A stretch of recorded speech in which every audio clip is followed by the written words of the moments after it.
Assalamualaikum warahmatullahi wabarakatuh. Hai, perkenalkan nama saya Mahcica Julita dengan NIM 1901110148. Video kali ini dibuat untuk memenuhi nilai mata kuliah Manajemen Perubahan dan Inovasi dalam Organisasi yang diampu oleh Bapak Zulkarnaini Esos MSI. Yuk simak jawaban dalam video saya ini. Pertanyaan yang pertama. Baiklah, pertanyaan yang pertama. Kenapa organisasi perlu perubahan? Jawabannya, menurut pendapat saya, perubahan adalah fenomena hidup dan tidak bisa dihindari oleh manusia. Perubahan yang dimaksud agar kita menjalani hidup lebih baik. Nah, kenapa organisasi itu perlu perubahan? Karena adanya keinginan untuk terjadinya perubahan organisasi, sehingga organisasi diharapkan agar apa yang diusahakan atau dikelola terus berjalan dan tumbuh berkembang. Baiklah, soal yang kedua. Bagaimana menyikapi penolakan terhadap perubahan dalam organisasi? Jawabannya, ada beberapa cara untuk menyikapi penolakan dalam sebuah organisasi. Yang pertama, adanya komunikasi yang jelas dapat mengurangi dampak dari informasi yang kurang tepat dan komunikasi yang buruk. Yang kedua, partisipasi.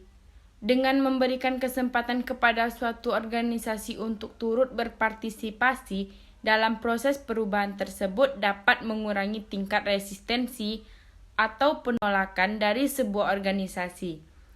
Yang ketiga, membangun hubungan yang positif. Sebuah organisasi akan lebih bersedia untuk menerima perubahan apabila organisasi memiliki kepercayaan terhadap proses perubahannya.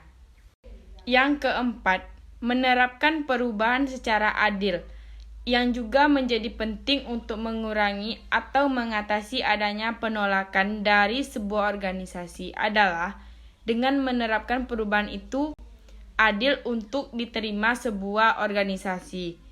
Dan yang kelima, merekrut orang yang menerima perubahan. Beberapa orang memiliki sikap yang positif dalam menghadapi sebuah perubahan. Orang yang memiliki konsep diri yang positif dan toleransi, risikonya lebih tinggi dapat menerima perubahan tersebut. Baiklah, pertanyaan yang ketiga. Apa saja faktor-faktor keberhasilan dalam perubahan? Jawabannya, ada beberapa faktor yang menentukan keberhasilan dalam sebuah perubahan. Yang pertama, kemauan keras untuk berubah. Yang kedua, kesamaan visi untuk berubah. Yang ketiga, kebersamaan teman sejawat untuk berubah. Yang keempat, kolaborasi dalam memecahkan masalah. Yang kelima, komunikasi yang efektif. Yang keenam, kesejahteraan. Dan yang ketujuh, kerjakan sekarang juga. Lakukan sekarang juga, jangan menunda. Baiklah, sekian jawaban dari ujian tengah semester saya, Mahcica Julita dengan NIM 1901110148. Sekian, terima kasih. Assalamualaikum warahmatullahi wabarakatuh.